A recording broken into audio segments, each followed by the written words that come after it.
Azucena. Bueno, volvimos con la pregunta que había quedado pendiente. Sí. La pregunta, que recién que seguimos charlando y me acordé de la otra pregunta. Nos decía recién Gabriel, ¿por qué no nos llama el Papa? Bueno, eso después también. Bueno, sí, claro. Porque sí, por estos temas tiene que llamar a la gente que o fue testigo o fue víctima. Pero es que llama a algunos, ¿eh? Pero ¿cuál es la función que está teniendo él con...? Que por ejemplo, hay uno que incluso le hizo el prólogo de un libro, una víctima de abuso, creo que es de Australia, si no me equivoco. Claro, porque él se pronuncia obviamente totalmente en contra y activo de que la gente que está imputada de pedofilia sea juzgada. Sí, pero llama para hacer un buen marketing, porque llama a los que siguen estando dentro de la iglesia y no castigan a la iglesia, a los que tienen piedad. Lo llamó al del cardenal Newman, al que hizo la denuncia. Claro. Porque claro, a los que se van de la iglesia no. A los que se van y a los que tienen una actitud un poco más hostil contra la iglesia, porque en el fondo descubren mayores cuestiones. Hostil o pensativa, o elaborativa, en el sentido, o creativa. Yo lo dije hostil en el sentido ese. Está bien. No porque son malos o violentos. Claro, sí. No, claro, porque esto también es observable, esto lo digo yo, que cuando uno hace críticas, aunque no sean tan graves, porque ya lo tuyo es una denuncia obviamente y con carácter gravísimo, si uno en cualquier movimiento, parroquia, nunca son muy bien recibidos. Hay como una cuestión tan vertical, que es lo que nunca cambia, que algo que podría ser un aporte no es tomado para nada, y entonces lo que es tomado, vos lo que decís desde lo pequeño a lo más importante, es lo que sirve para hacer marketing. Claro, cuando el Papa encuentra a alguien que bueno, yo sigo estando en la iglesia, creo en el cambio, no es toda la iglesia, es una situación, perdono a me recupero, y escribo un libro diciendo que la iglesia se va, a ese lo llama, lo felicita, claro. Porque es un discípulo. Me hicieron pelota, pero sigo siendo Boy Scout. Sigue estando así de adentro, digamos. ¿Vos? No patea el tablero, no muestra todas las... Sí, sigue estando adentro.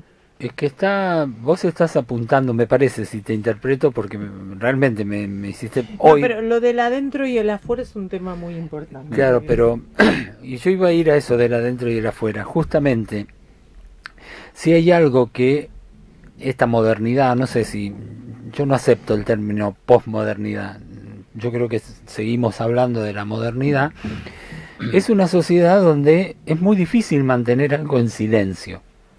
Y una de las columnas vertebrales de la iglesia, todos sabemos que ha sido el silencio. Es decir, cuando esa película fabulosa basada en el libro de Humberto Eco. A mí no me gusta esa película. A mí me gustó muchísimo El nombre de la rosa, porque graficaba de qué manera se custodiaba el tema del silencio. Yo digo, todo lo que cuestione la doctrina, todo lo que cuestione el status quo, está no solo mal visto, sino hay que censurarlo y liquidarlo. Es decir, acá yo voy en consonancia. Para mí es más fuerte una escena de la última del Padrino que el libro de Humberto Eco.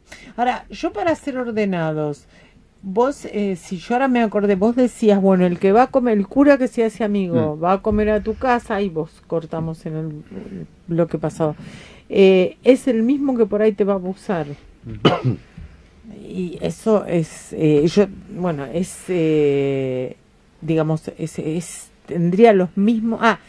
Bueno, pero perdón, eso tiene un poco de lógica si vamos... Intrafamiliar. Exactamente. Si vemos que la mayoría de los casos de abuso son intrafamiliares, tiene cierta lógica. Sí, lo que decía a partir de eso es decir, ¿por qué huele a trata? Porque hay una manera de captar. Claro. Hay una captación que es que se repite.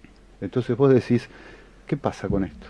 Digamos, ¿no? Es un mismo sistema que se repite, incluso es como que ahora hay uno que está proponiendo que los curas no puedan tener, no sé si, no me acuerdo si es un diputado o un legislador, que no puedan tener contacto directo con menores a solas. Ajá. Es decir, justamente por estos temas. Claro. Es decir, yo creo que mientras el clero no haga un trabajo profundo Ajá. de psicología y espiritualidad, no podemos esperar otras cosas. Yo creo que tendríamos que profundizar un poquito en esto, porque a mí me parece que es uno de los ejes en donde nosotros también podríamos aportar, porque justamente, si hay algo que yo siempre digo en la consulta, es muy difícil, o en todo caso es arbitrario, separar lo espiritual de lo psicológico. Es decir, parece una disquisición cuasi filosófica cuando vos te pones a hablar en profundidad qué es el espíritu o qué es la psicología, si es energía, qué es, bueno, en definitiva, estamos hablando de lo mismo y el tema de las famosas vocaciones y cómo realmente una persona, ese famoso discernimiento que se hace, que lo hace un sacerdote o varios, cuando alguien recibe el llamado. No sé si vos querés contar un poquito cómo fue tu experiencia o algo alrededor de esto, porque tiene que ver con esa base de qué pasa cuando un adolescente dice, por ejemplo, que se plantea ser cura. ¿Un adolescente o uno grande? Perdón. O uno grande. Yo voy a agregar, durante muchos años, las personas que hicieron psicodiagnósticos, por lo menos en Buenos Aires, eran siempre las mismas para el clero. Hubo un momento en que se murieron o se hicieron muy viejas. A mí, no teniendo un contacto, no estando dentro de ningún grupo, todo lo contrario, me enviaron algunas personas para hacer psicodiagnóstico. Te digo lo que me pasó. Cuando yo, creo que no me pasó, porque también es muy difícil, que salte que esa persona es un abusador. Podría pasar con un buen psicodiagnóstico, que tiene, no se pueden saltar características perversas, pero sí que no iba a poder ser célibe, que no iba a poder. Y yo se los comentaba a los formadores, con el permiso, esa es otra cosa, que no sé, que sea... Hay gente que lo transgrede, pero yo lo que hago cuando hago una devolución es hacerla primero se la hago al que entrevisté, digamos, y luego llamo al que sea, el que me lo mandó el sacerdote, quien sea, pero con la persona presente, porque no podés pasarlo hablar, claro, es secreto, bueno, es una cosa. Se quedaban re mal los que me lo mandaban, o sea, el sacerdote, supongamos, me mandaban a fulano para que yo viera si podía entrar en el seminario, vamos a decirlo con todas las letras. Y cuando yo le decía, y la verdad, entrar puede, es inteligente, puede estudiar, puede todo, pero esta persona va a tener muchas dificultades para mantener el voto, ¿no? de ser célibe. Y me decían, pero ¿te parece? Porque esto la gracia, porque esto se puede superar. Y la verdad que se notaba que por ahí, digo, en el caso de hombres que concretamente decían que les gustaban mucho, qué sé yo, las mujeres que no se imaginaban sin tener relaciones sexuales, que eran muy sinceros además. Entonces yo decía, pero la verdad, el tipo es sincero, el psicodiagnóstico dice claramente que no va a poder tal cosa. Se lo estoy diciendo, lo ganan, puede quedarse adentro de la iglesia, ser una persona, un laico bárbaro, genial, que colabore, y lo van a meter en un lugar en donde va a generar problemas. A mí me gustaría algún día profundizar con ustedes si es posible o no el celibato. Bueno, eso ya es otro... Y si no hay otras situaciones más complejas, ¿no? O si es necesario también. Bueno, pero en relación a esto que vos decías, cuando uno entra para ser cura, vos no entras para ser célibe. Ajá, es algo más... Eso te lo pide la iglesia después como condición. Claro, vos entrás porque sentís esto que vos decías, esa vocación. De tenés que acceder porque... Salvo que te hagas un monje de clausura y que quieras apartarte, digamos, aislarte del mundo. Está bien, pero a lo que vos te referís es a que es una exigencia, no es una decisión propia. El clero secular, que es, te diría, el que está en contacto con la gente, las parroquias, con los niños, las parroquias, los colegios, las órdenes religiosas, pero particularmente el clero secular. De hecho, el celibato es una promesa, no es un voto. Uno hace promesas en el clero secular de celibato y promesa de pobreza también, no hace un voto de pobreza. Entonces, como que uno infringe menos ciertas leyes, porque es una promesa. Si y el no tercero, entiendo, obediencia al obispo. Claro, Obediencia muy al obispo, importante. a tu ordinario, a tu referente, digamos. Entonces, en este celibato impuesto, me parece que los resultados muestran que se hace agua por todos lados. Sí, totalmente. Sí, igual la perversión, porque también esto tiene que quedar claro, porque si no... a ver, que una persona, estamos hablando del celibato, que no tiene que ver con que una persona, porque es célibe, necesariamente tenga que ser perverso o agarrar un chico.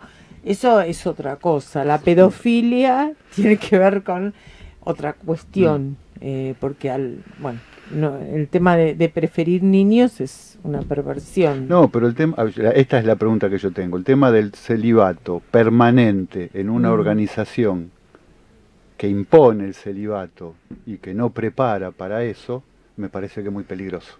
Claro. Ahí es donde Y que voy. facilita No sé qué facilita, pero es el me acceso parece a las que es familias, porque claro, también a veces se dan y con mucho vínculos. poder. Bueno, pero es que se termina dando una situación, por eso yo hablaba del silencio. Famoso, o sea, cómo la iglesia, ante cualquier cosa que pueda generar escándalo, se cierra sobre sí misma, establece y compra el silencio si es necesario, y me parece que lo que estoy empezando a ver, como que ilumina esto de lo psicoespiritual, es el tema de que se juntan dos individuos. El individuo normal, vamos a ponerle comillas a lo normal, el individuo heterosexual que vota y dice yo voy a ser célibe. Bueno, homosexual, No, aquí pero también puede ser célibe. No, pero lo que quería decir es, por eso dije común, lo más común, que normal, común, lo común. no sé cómo. Disculpen, entonces la comilla la Sí. saco, lo común, el individuo que puede manejar su sexualidad, así sería lo más adecuado, ingresa junto con uno que por una cuestión psicopatológica como es la perversión, comparten un secreto. Uno por un lado va a tener o una pareja homosexual o heterosexual, no va a tener ningún abuso con un niño ni nada, va a tener una sexualidad adulta, pero la va a tener, por supuesto clandestinamente, y obviamente el perverso necesita la clandestinidad, porque ni siquiera ese otro puede tolerar moralmente que exista esa situación. Pero ¿qué van a compartir ambos? El silencio. Esto me parece que es lo importante, donde vos estás yendo a que realmente es juntar nitroglicerina. Igual una cosa es el silencio ante un delito, y otra cosa me parece que está bueno para charlar. A mí, la verdad, la otra vez decíamos, Pablo, ¿te acordás? Que había habido una orgía gay, qué sé yo, entre curas. A mí eso puede ser una noticia por el silencio, por la hipocresía, por lo que sea. Por el lugar donde fue. El problema no es la fiesta del tipo. No, claro, eso que claro. los tipos se arreglen, claro. Porque no hay ningún niño, ningún menor, ninguna persona que contra su voluntad esté ahí metida. Obvio. Supongamos que es así, ¿verdad? Pero me parece en primer lugar la preocupación número uno, porque ahora se me aparecen muchas cuestiones. Yo tengo también otras hipótesis. Freud, hace muchísimos años, yo no soy tan freudiana, pero cuando él empieza a hablar, él empieza hablando de la perversión y la teoría de él sobre la homosexualidad. Si se puede no curar un homosexual. ¿No? Sí, las cartas, Cuando... bueno, era muy adelantado para la época, ya claro. para esta no. Obviamente, por las dudas lo decimos, que la homosexualidad no es una enfermedad. Claro, no es lo que digo yo, digo, cuando él se hace ese planteo, si un Freud, homosexual se puede curar Freud o no. dice, No es que... sí, después le termina escribiendo una carta contestando a una mamá que preguntaba sobre su hijo y dice, y bueno, si a él esto lo hace feliz, como que lo deje, que sea feliz. Estamos hablando de 1850 y pico, bueno. Pero hay, cuando él escribe no de la homosexualidad, pero sí de la necesidad. Él habla, que es lo que la otra vez Débora, después de que te escucho a vos, un oyente decía, el tema de la elección homosexual por la privación. ¿Qué quiere decir esto?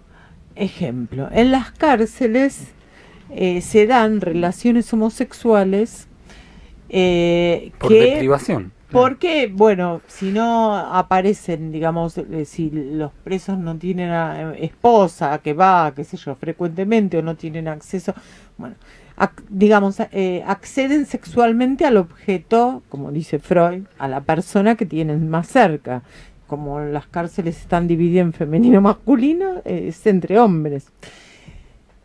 Yo tengo como una teoría, haciendo también diagnósticos, etcétera, de que hay algunas, no todas, personas, lo vi mucho en mujeres esto, que no monjas sino religiosas, que quedan en un estado de infantilidad, ingresan a la vida religiosa siendo muy infantiles, también algunos sacerdotes, y también algunos laicos, ¿no? Bueno, ingresan así. Y entonces después, también es fuerte lo que voy a decir, pero no entienden como un adulto la diferencia entre lo que se puede hacer y lo que no se debe hacer. Y a veces ven más parecidos a sí mismos a niños o a menores, quizás no a niños, pero sí a menores de edad, y yo no sé si es por eso, bueno, yo he visto casos sobre todo, me acuerdo en comunidades de mujeres, y no solo del culto católico, que viven juntas y en realidad no es porque sean, digamos, homosexuales, sino que mantienen relaciones por esta cuestión de que están cerca y de manera muy infantil. O sea, ¿qué sería? Vestidas, con Igual. la luz apagada. Claro, sin tampoco ni siquiera goce. sin poder. Sino de como lo hacen los chicos cuando juegan. Hay una etapa antes de los 3 años en donde Freud también habla del que los niños son, dice, polimorfo perversos. Entonces sí, no tienen conciencia de que eso que ejercen es la sexualidad. La sexualidad está desde siempre presente en los seres humanos. Los chicos de 2 años, hay gente que ahora con el tema del temor, porque hay otra vez mucho temor a la sexualidad, te dicen en un jardín de infantes de la sala de 3, hoy tu nena tocó a mi nene, y los chicos tocan, no hay no hay abuso, no hay nada. Pero yo lo que veo que también hay, ojo, desde lo que es la ley es un delito. Si una persona no crece, y sí, queda como un perverso polimorfo, como decía Freud. No sé si fue muy complicado. No, entiendo, sí. Pero serían como 2 caminos. Digamos, el pedófilo nato y el pedófilo por privación o por una cuestión de no crecimiento, que termina siendo igual un pedófilo. Bueno, igual, digamos, que queden en ese estadio. Sí. Siendo adultos, entre adultos es un tema. Exacto. Exacto. Sí. Ahora, cuando ya participa un niño... porque vos podés decir lo mismo en organizaciones, no sé, en algún momento se hablaba de las organizaciones de los militares. Exactamente. La iglesia como tal, los clubes o masculinos, Sí. o los colegios, ¿no? Pupilos, cuando en la época que habían pupilos, sí. Ahora, de nuevo, me parece que acá, digamos, nosotros, el tema que se pone en juego no es el del ejercicio de la sexualidad, Claro. sino el del delito Del abuso. del abuso, ¿no? Exactamente. Que en eso me parece que, casi como decías vos antes, si uno ve por los medios a alguien que da un testimonio que ha sido víctima de abuso, todo el mundo se escandaliza, llora, se conmueve. Ahora después, cuando va por ahí a la iglesia y ve ciertas relaciones de poder y de abuso que podrían, es como que nadie tampoco se compromete a eso, ¿no? No. O muy poca gente, digamos. Claro. Es como que... ¿Y ustedes como grupo, como asociación, que ya empezaron, bueno, están apareciendo en muchos medios, escribiendo, tienen algunas medidas o pasos para seguir, para ser escuchados, para generar un cambio? Porque muchos no los han escuchado tampoco. No, lo primero que hacemos en la red es tratar de darnos contención, digamos. Como red, el objetivo fundamental es escuchar, acompañar a los que pasamos estos procesos. De hecho, nosotros tenemos hasta algunos grupos, digamos, de WhatsApp, casi te diría como que van la tecnología nos ayuda, ¿no? Pero como que van marcando estos procesos. Hay un grupo que se junta o que interactúa exclusivamente, por ejemplo, con una psicóloga que es de la red. Y a veces, como paso, van pidiendo poder incorporarse a otras, digamos, grupos donde circulamos más información, más denuncia, algunos planes o líneas de trabajo, que no siempre se está en condiciones de... te pongo un ejemplo, está esta serie de Keepers, que hacen una denuncia, una miniserie nueva, que hacen una denuncia, ya 2 jubiladas y empiezan a descubrir casos de abusos. No la vi. Es nueva. Está por Netflix. Está por Netflix, sí, también creo que se puede ver de alguna otra forma. Pero algunos de la red decían que veían los primeros capítulos y tenían que apagar, no podían seguir viéndola. Sí, claro. Bueno, vos sabés que si hay algo que a mí me pareció muy bueno, y en esto te felicito tu coraje, es que en salud mental sabemos que el poder nombrar las cosas, aunque sean horrorosas, es el comienzo de la cura. Nosotros creemos en la psicología psicodinámica, es decir, no creemos que alguien que ha pasado una situación horrorosa no tiene cura, esto que pasó. El horror es imposible de cambiar, porque ya ocurrió, pero lo que sí puede ocurrir es que cuando uno habla y verbaliza el horror, y ni que hablar cuando esto lo comparte con personas que han pasado por el mismo horror, quienes creemos en la grupalidad, justamente si vemos que hay algo que es muy bueno en la terapia grupal, es justamente esto que vos has hecho espontáneamente con gente que ha pasado por lo mismo, poder convocarlos, no para hacer un gueto y para hacer un grupo de nada, no para separar, sino para poder en principio contenerse e integrarse, buscar ayuda terapéutica que sin lugar a dudas permita que aquel que se queda con esta procesión por dentro, y perdón por la metáfora, pero digo, este horror por dentro, poder ponerle palabras es el principio de curarse, de sacarse de encima este horror. Miren qué hora es, yo no puedo creer que voló. Sí, voló el tiempo, y la vez pasada cuando estuviste por teléfono también. Sí. Resulta muy interesante la charla. Sí.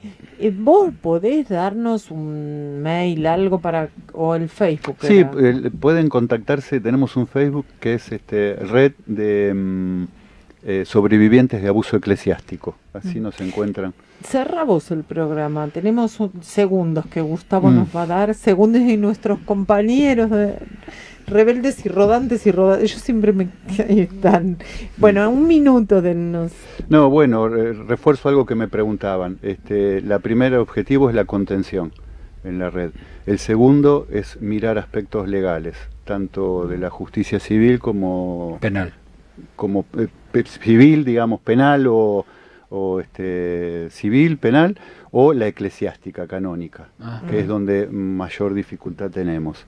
De tal manera que, bueno, en este proceso todos pasamos estamos en distintas situaciones, ¿no? Te diría que la red es origen fundamentalmente por el trabajo que vino haciendo Julieta Añasco, que también salió bastante en los medios, por un caso de abuso de un cura en La Plata que había sido condenado, estuvo preso, después salió y ahora está en un asilo cuidado y protegido especialmente por Monseñor Aguer. Entonces, bueno, nada, yo creo que el trabajo de Julieta y unos compañeros, empezamos siendo 4 o 5, hoy en la red somos más de 35, con otros que se van animando de a poco a dar algunos pasos de acercamiento, ¿no? Bueno, eso. Bueno, eso, y estamos permanentemente comunicados con vos, y perdonanos que es verdad que nos queda corto el programa. Al contrario, gracias. Gracias a nuestros compañeros, y te vemos en cualquier momento, sí, y claro. Nos vamos para Córdoba a ahí vivir los en espero. paz. Capilla del Monte. Chao. Hasta el miércoles.